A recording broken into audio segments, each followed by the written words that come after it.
Matthieu chapitre 15. Alors, des pharisiens et des scribes vinrent de Jérusalem auprès de Jésus et dirent: Pourquoi tes disciples transgressent-ils la tradition des anciens? Car ils ne se lavent pas les mains quand ils prennent leur repas. Il leur répondit: Et vous? Pourquoi transgressez-vous le commandement de Dieu au profit de votre tradition? Car Dieu a dit: Honore ton père et ta mère. Et celui qui maudira son père ou sa mère sera puni de mort. Mais vous dites: Celui qui dira à son père ou à sa mère: Ce dont j'aurais pu t'assister est une offrande à Dieu, n'est pas tenu d'honorer son père ou sa mère. Vous annulez ainsi la parole de Dieu au profit de votre tradition. Seigneur, que jamais des traditions, Seigneur mon Dieu, ne nous amènent, Seigneur, à annuler ta parole, et que nous puissions, Seigneur, toujours faire passer ta parole, Seigneur mon Dieu, avant toute tradition humaine. Amen. Hypocrite, Ésaïe a bien prophétisé sur vous. Quand il a dit: Ce peuple s'approche de moi de la bouche et m'honore des lèvres, mais son cœur est éloigné de moi. C'est en vain qu'il m'honore, en enseignant des préceptes qui sont des commandements d'hommes. Ayant appelé à lui la foule, il lui dit: Écoutez et comprenez. Ce n'est pas ce qui entre dans la bouche qui souille l'homme, mais c'est ce qui sort de la bouche. C'est ce qui souille l'homme. Alors ses disciples s'approchèrent et lui dirent: Sais-tu que les pharisiens ont été scandalisés des paroles qu'ils ont entendues? Il répondit: Toute plante que n'a pas plantée mon Père céleste sera déracinée. Merci pour la sérénité qu'avait ton Fils Jésus, Seigneur, lorsqu'il prêchait ta parole, Seigneur mon Dieu, bien que certains soient scandalisés. C'est vrai, Seigneur, qu'on ne cherche pas à plaire, Seigneur mon Dieu, à tous les hommes lorsque nous annonçons l'Évangile, Seigneur, nous cherchons à te plaire à toi, à t'obéir, Seigneur, afin que le plus grand nombre soit sauvé.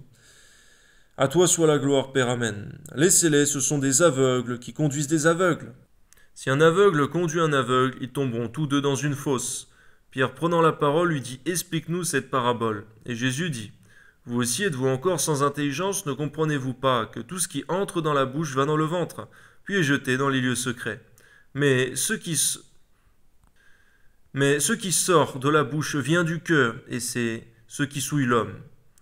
Car c'est du cœur que viennent les mauvaises pensées, les meurtres, les adultères, les impudicités, les vols, les faux témoignages, les calomnies. Voilà les choses qui souillent l'homme. Mais manger sans s'être lavé les mains, cela ne souille point l'homme. Tu nous montres donc, Seigneur, que le premier combat, c'est dans nos pensées, dans nos cœurs, Seigneur.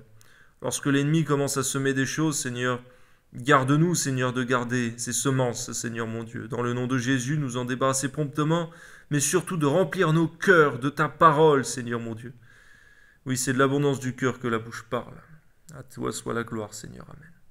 Jésus, étant parti de là, se retira dans le territoire de Tyr et de Sidon. Et voici, une femme cananéenne qui venait de ces contrées lui cria: Aie pitié de moi, Seigneur, fils de David, ma fille est cruellement tourmentée par le démon. Il ne lui répondit pas un mot, et ses disciples s'approchèrent et lui dirent avec instance: En voilà, car elle crie derrière nous. Il répondit: Je n'ai été envoyé qu'aux brebis perdues de la maison d'Israël. Merci Seigneur, parce que ton Fils Jésus, Seigneur mon Dieu, sur terre connaissait parfaitement sa mission, Seigneur mon Dieu, et également les limites de sa mission, Seigneur mon Dieu. Donne-nous également, Seigneur, de connaître parfaitement la mission pour laquelle tu as assigné chacun d'entre nous, et également les limites de nos missions, Seigneur, par ta grâce. Mais que l'amour, Seigneur mon Dieu, prévale toujours. Toi soit la gloire, Amen. Avec l'obéissance, Alléluia. Mais elle vint se prosterner devant lui, disant: Seigneur, secours-moi. Il répondit: Il n'est pas bien de prendre le pain des enfants et le jeter aux petits chiens. Oui, Seigneur, dit-elle, mais les petits chiens mangent les miettes qui tombent de la table de leur maître. Alors Jésus lui dit: Femme, ta foi est grande, qu'il te soit fait comme tu veux. Et alors même sa fille fut guérie.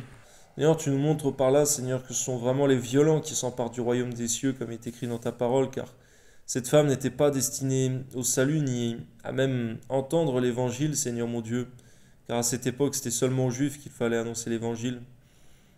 Et je te rends grâce, Seigneur mon Dieu, parce que par sa persévérance, sa violence, sa foi, Seigneur mon Dieu, Alléluia, Seigneur, elle a obtenu ce qu'elle était venue chercher.